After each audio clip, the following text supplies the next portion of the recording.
Sok bela Rizik, Fadly Zon kena tuampol telak Mahfud MD.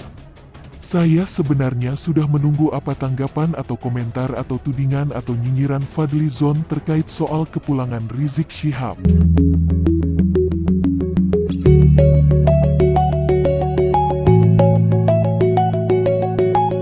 Menurut saya, ketika Fadly Zon turun tangan, artinya ada yang sedang kepepet terpojok, jadi perlu bantuan Fadly Zon buat ngeles. Itu kan fungsinya. Sudahlah, rakyat paham kok modusnya.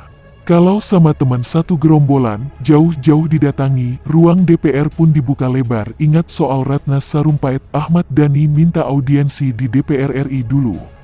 Yang belum jelas kasusnya pun langsung dibela mati-matian, padahal akhirnya ketahuan hoaks. Ini Ratna Sarumpait lagi ya. Dari pengalaman kita sudah tahu bagaimana liciknya kelakuan Fadly Zon ini. Nah, akhirnya dia buka suara soal kepulangan Rizik Syihab. Lewat mana lagi kalau nggak lewat media Twitter.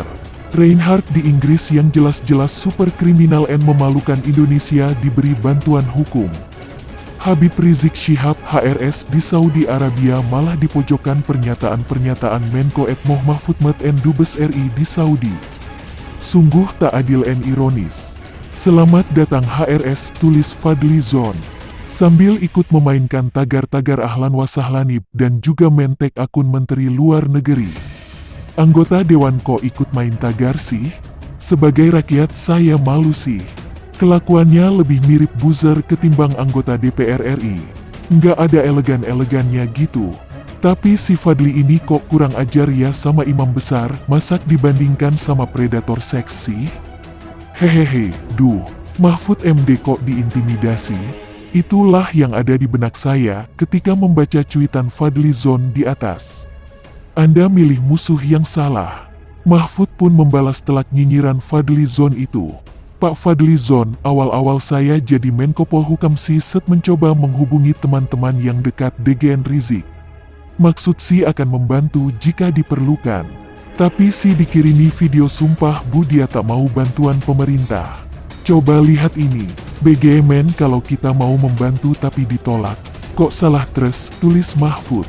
Di dalam video itu terlihat Rizik bersumpah, demi Allah saya bersumpah, saya tidak akan meminta bantuan rezim zalim Indonesia, apalagi mengemis rezim zalim Indonesia untuk cabut cekal saya di Saudi Arabia. Lah, orang dianya yang gak mau ditolong, malah bersumpah demi Allah. Terus pemerintah yang disalahkan? Terus kalau pemerintah diam karena ditolak pertolongannya, terus dia nyalahin pemerintah. Itu sama dengan termakan sumpah sendiri dong. Pelak, tuampolan pun kena Fadly Zon. Namun, bukan Fadly Zon kalau nggak membalas sambil ngeles hehehe. Pak Mahfud MD si tak tahu latar belakang penyataan HRS TSB. Mungkin saja ada peristiwa atau pengalaman tertentu yang mengiringinya. Namun kalaupun HRS tak mau minta bantuan pemerintah, bukan berarti boleh dipojokkan atau malah dipersulit. Bukankah begitu, balas Fadly Zon. Langsung saja kita lihat balasan dari Mahfud MD ya, nuampol lagi.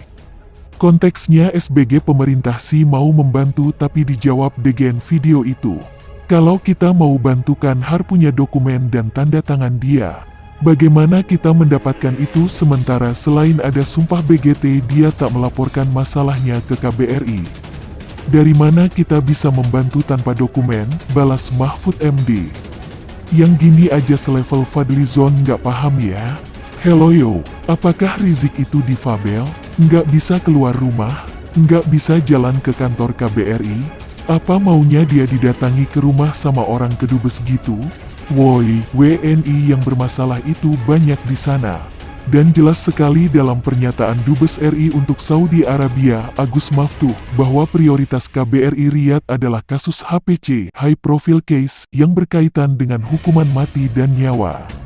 Beberapa bulan ini KBRI lagi fokus untuk penyelamatan seorang WNI yang terancam hukuman mati karena peristiwa 12 tahun yang lalu. Kami harus masuk ke daerah pedalaman Saudi untuk melakukan lobi ke tokoh-tokoh masyarakat dan juga ahli waris korban untuk mencari jalan keluar, ucap Dubes Agus. Emangnya Rizik ini siapa? Di Arab Saudi, Rizik itu sama dan sederajat dengan semua WNI yang ada di sana. Saya sangat mendukung skala prioritas oleh pihak kedubes. Orangnya sendiri bersumpah kepada Allah kalau nggak mau ditolong. Ribut sendiri, merasa terpojok sendiri. Masih banyak kasus WNI yang jauh lebih penting ketimbang Rizik ini. Harusnya Fadlizon sebagai seorang wakil rakyat juga mempelajari fakta dan data yang ada. Sebelum ikutan ribut dan ngoceh sok nuding pemerintah. Data dan fakta itu ada di Dubes Agus, tinggal minta dokumennya. Bahwa bukan hanya sekali, berkali-kali ada kesempatan buat Rizik untuk pulang ke Indonesia. Pada tanggal 14 Mei tahun 2017, Rizik sudah keluar dari Arab Saudi, tapi nggak pulang. Pada bulan April tahun 2018 Rizik ke Maroko, tapi bukannya pulang, malah balik lagi ke Arab Saudi.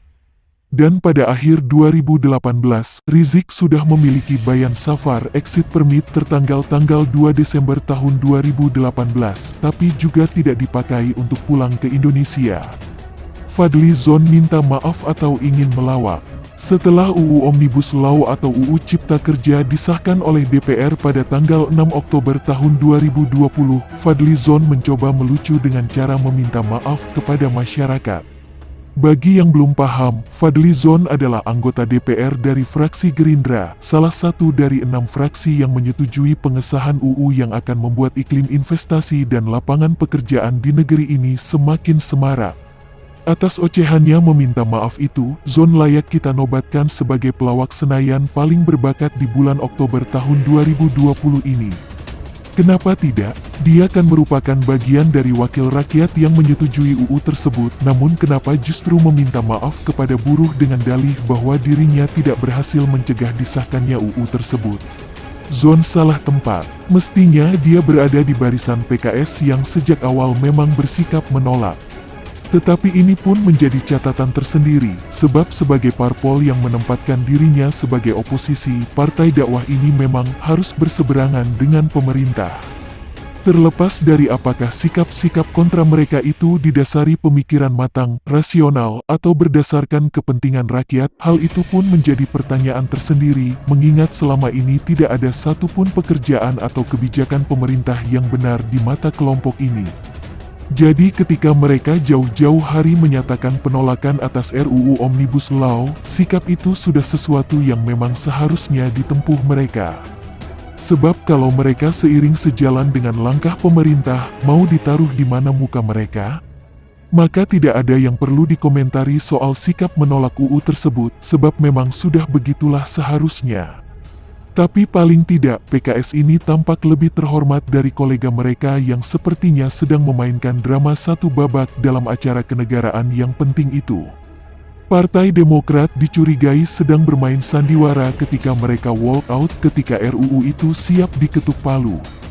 Tapi hingga detik ini belum terdengar desahan minta maaf dari kader-kader parpol yang meninggalkan ruang sidang itu karena telah gagal membendung pengesahan UU tersebut. Padahal sejatinya, merekalah yang patut meminta maaf kepada kaum buruh, bukan Fadlizon yang secara garis partai mendukung UU Omnibus Law. Okelah, si Fadlizon meminta maaf kepada kaum buruh. Namun dalam waktu yang bersamaan dia seharusnya langsung menyatakan mundur dari DPR sebagai konsekuensi sikapnya itu.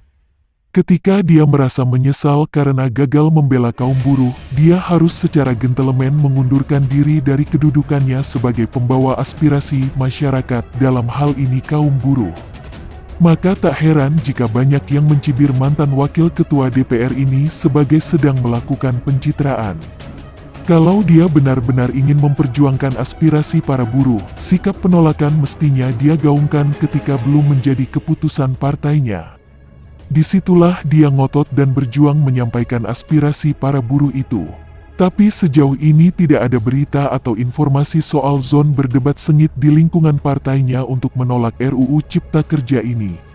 Namun apabila Zon gagal memperjuangkan suara buruh di intern partainya, paling tidak ada dua sikap yang mestinya dia tempuh, mengundurkan diri dari partai atau diam saja perihal UU tersebut. Namun ternyata tidak satupun yang dia lakukan. Dia tetap menjadi kader partai, anggota DPR, dan belakangan bersuara sumbang demi mendapatkan simpati kaum buruh. Atau bisa saja sebenarnya partai mendepak atau paling tidak memperingatkan dengan keras anggota yang bersikap balelo seperti oknum ini. Memang bukan sesuatu yang haram atau tabu jika ada kader parpol yang sikap politiknya kadang berseberangan dengan kebijakan partai.